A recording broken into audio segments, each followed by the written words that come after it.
Greetings from the far side of the galaxy, I'm your host Fuuri, here to tell you a story about some very special titties. The name of this series is Housamo Heroes, where I walk you through everything you need to know about a certain transient. We had an ongoing challenge here where at 500 subscribers I'll cover Shennong, a milestone I'm impressed we hit so fast. So here's a heartfelt thank you.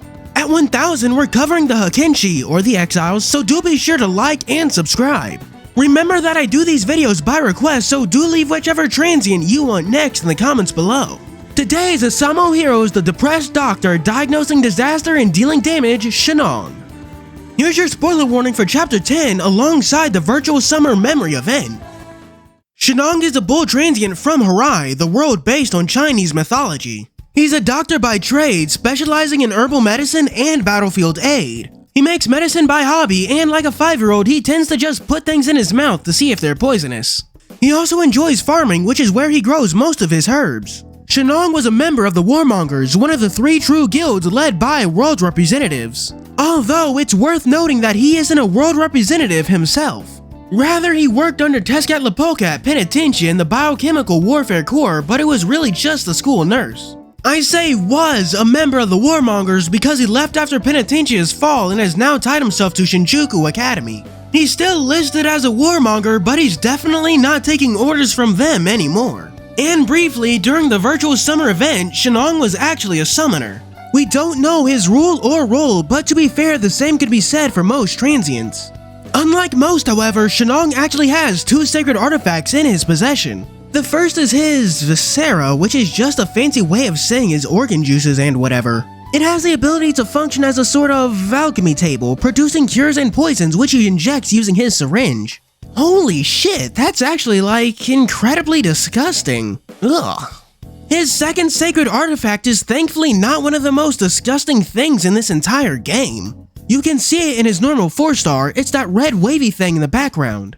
It's called a banner, but it's more like an aurora borealis. It has the ability to rend the heavens, which is a fancy way of saying it can predict where wars will happen. It used to belong to Horizon's exile Nuwa before being given to Shennong. However, it can apparently be used actively and reactively.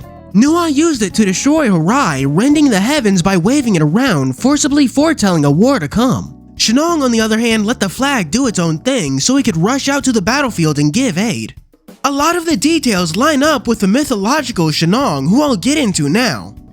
The mythical Shennong was a bull-headed deity and a part of a trifecta of Chinese gods alongside Fu, Shi, and Nuwa. They were called the 3 sovereigns, or the 3 kings, or the 3 patrons, depending on the translation. The 3 of them are called that for their major contributions to historic Chinese society.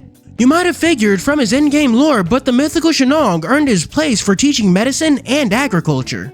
His connection to agriculture is so strong that Shennong literally means divine farmer, or divine husbandman, which is probably a little more accurate. That's because he's credited with inventing, and I'm taking a breath because this is a long one, hoes, plows, axes, seed preservation using horse urine, ew, farmers markets, the calendar, acupuncture, moxibustion, and the Logi Rite. And that wasn't even the entire list, so as you can see, Shennong was an incredibly busy guy. However, the story behind his most famous invention goes a little something like this. As Shennong was preparing a fire for his dinner, a twig rose from the hot air and landed in the pot. This discovery was not only refreshing, but evidently an antidote for over 70 different kinds of poisons. As such, tea was born. Fun fact, scientific discoveries made by accident are called serendipitous. And yet, in between all the serendipity, Shennong still found time to, hang on, just give me a sec to spin the wheel and see what euphemism I'm using this time. What will it be? What will it be? I hope it's a good one. Scoodly poop, eh? What is this, crash course? Well, whatever, back to this video's topic. I say that because in between inventing just about everything, Shennong also found the time to scoodly poop and sire the Huang Emperor. We learn more in the the Lu Shui Chun Q, also known as Master Lu's Spring and Autumn Annals. After Fu Shi's house fell, the Shennong household rose to power and supposedly lasted 17 generations. That's about 425 years if I did my math right. Control was not given voluntarily as there was supposedly a war between the 2 houses. Notably, Chi-Yo, a name some of you Record of Ragnarok fans might recognize, was said to be one of Shennong's war advisors. Eventually, Shennong himself would die when he ate a poisonous plant and couldn't drink his panacea in time. In the modern age, we call that winning a Darwin Award. Due to his acts in furthering human prosperity, he's known as the Medicine King. Traditionally, on his birthday of April 26, incense is burned, fireworks are lit, and oxen are sacrificed in his name. You can probably tell that Shennong occupies a pretty big role in Chinese mythology, as does our Shennong occupy a pretty big role in game. Since we're done with the mythology, let's start talking about Shennong's inspirations. Let's begin this somewhat chronologically with the mythical Shennong succeeding Fu Shi's house as the dominant one in China. This sort of happened in game, however, rather than succeeding Fu Shi, Shennong succeeded his sister Nuwa. After her exile, Shennong took up her banner, which he still carries with him into Tokyo. And considering Nuwa is Fu Shi's sister, he kinda did succeed that household. Despite being born from a dragon and a princess, Shennong himself was a bull god, which explains why Shennong in game is a bull transient. The bloody battle for control of ancient China that the mythical Shennong took part in could explain why Shennong is a warmonger. Moreover, both versions of Shennong share the habit of eating poison for the purpose of making cures. Although Shennong is lacking the myth's transparent stomach, they do share the desire to help the world. All the effort they put into medicine and farming was dedicated solely to the goal of furthering human prosperity. And ultimately, I suppose you could say that they were both unsuccessful. The mythical Shennong won his Darwin Award, and the transient Shennong, well, that's something we'll get into later. And by later, I mean right now, since we're getting into Shennong's backstory. To begin, Shennong is from Mount Penglai in Harai, where the gods and such watched over humanity. After Nuwa got exiled for girl bossing, Shennong was selected to be her successor.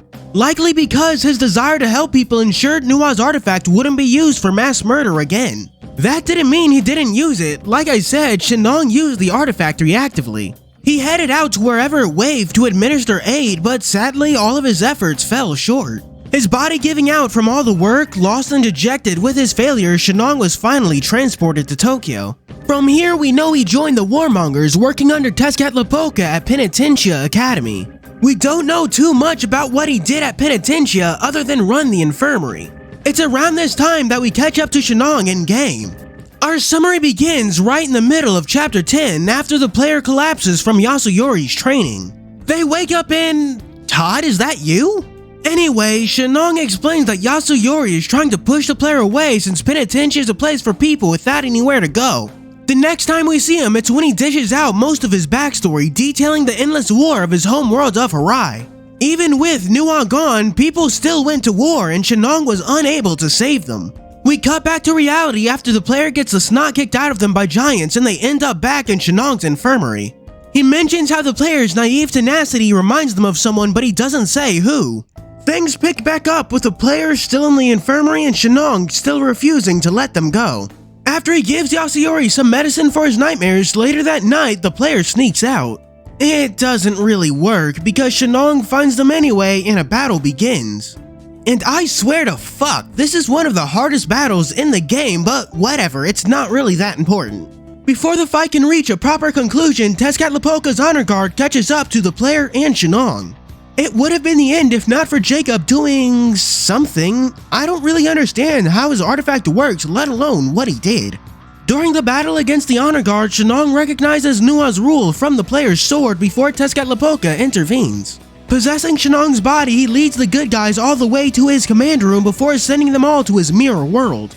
The player nearly dies in the mirror world, but Shennong comes to their rescue right in time. He criticizes the player for their inability to hurt the shadows even if they do look like they're friends. However, after hearing the player's words and witnessing Nuwa's rule one more time, Shennong decides to fight alongside them. With the help from him, R19, and Jacob, the player eventually makes it out but gets trapped once more in the memories of El Dorado. Shennong is the first to find the player and pulls an Ivankov, giving them an endorphin shot so they can keep going despite using double dragons.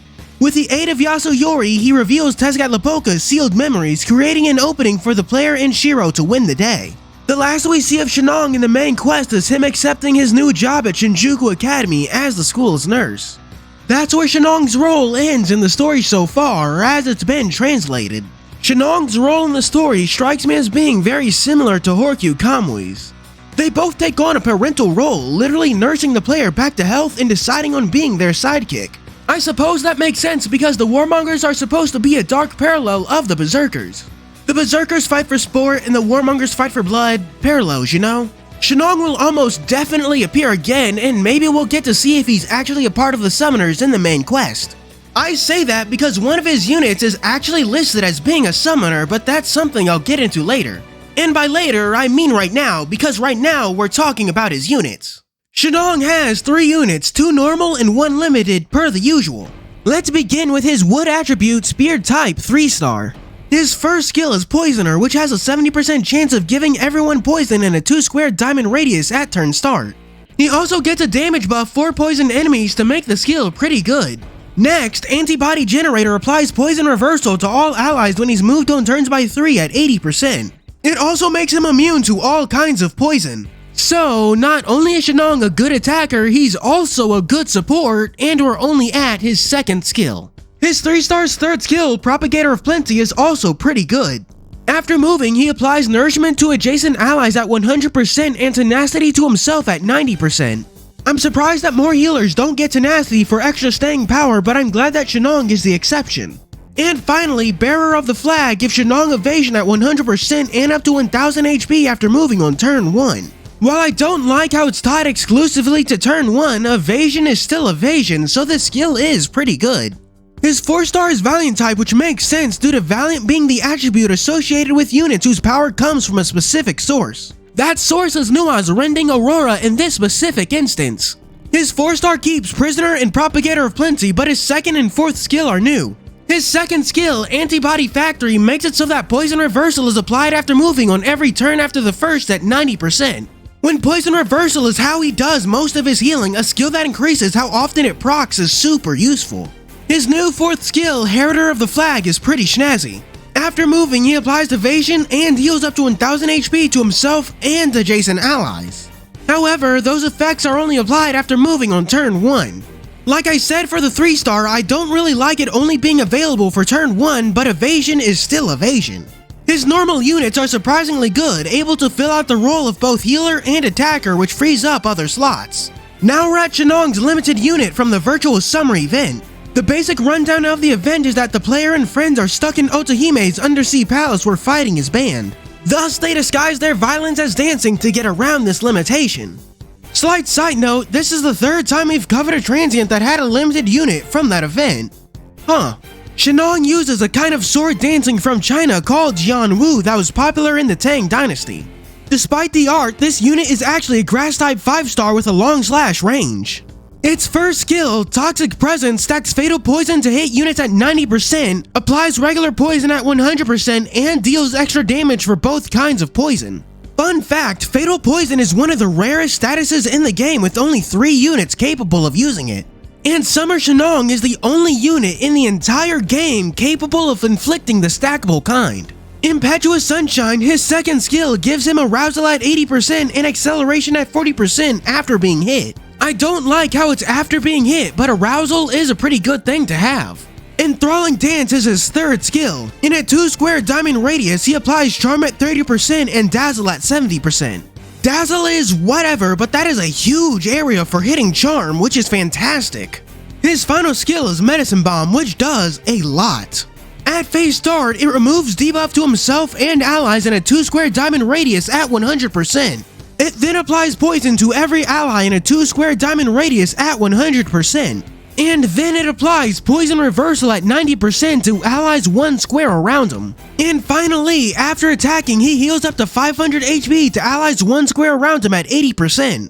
Before I gush about his 5-star, let's talk about his normal units. Like I said before, they're really good for filling 2 specific roles. They can heal and dish out a lot of damage, which makes them super reliable. Better yet, they do everything they need to on their own, so you don't need a specific team.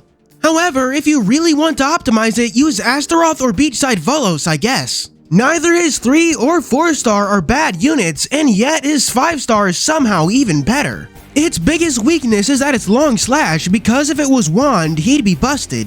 Again, this unit works on just about any team because he just doesn't need help. The most I can say is pair him with units that have some verticality like Wand or Bow since he has none. Now that we're done with his units, let's wind down this video with Shennong's relationship chart. Nobanharu likes Shennong because they both have banner artifacts. And Volos likes Shennong because they both have a passion for horticulture. Shennong himself likes Lucifuge since he's one of the few people in Tokyo immune to the poison he exudes.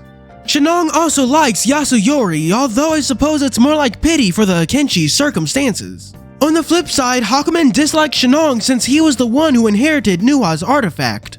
And Shennong himself dislikes Tezcatlipoca and Otohime for their tendency to sacrifice themselves. Moreover, as a doctor who treats the body, he considers those that can treat the mind like Otohime his rival. Since he doesn't have a loading screen, here's a fun fact. Shennong's catchphrase, "If you eat the poison, you might as well lick the plate," is an old Japanese saying. It's their equivalent to "in for a penny, in for a pound," which refers to finishing a task even if it sucks. In conclusion, I really like Shennong. He's got this depth of character that's really explored in Chapter 10. The player's futile struggle against the game resonating with his futile struggle against war back in Horai. He reminds me a lot of an event character. He's got this baggage from his home world that the player helps resolve. Take that tried and true formula, Husamo's surprisingly good writing and one of the better chapters, stick it all in a blender and hit frappe and you get quite the good character. It's no wonder why Shennong gets Fuuri's official seal of approval. Do be sure to like and subscribe and comment whichever transient you want next. A super ultra mega big thank you for 500 subscribers as well, I say, now that we're almost at 700. That aside, as always, this is your host Fuuri signing out.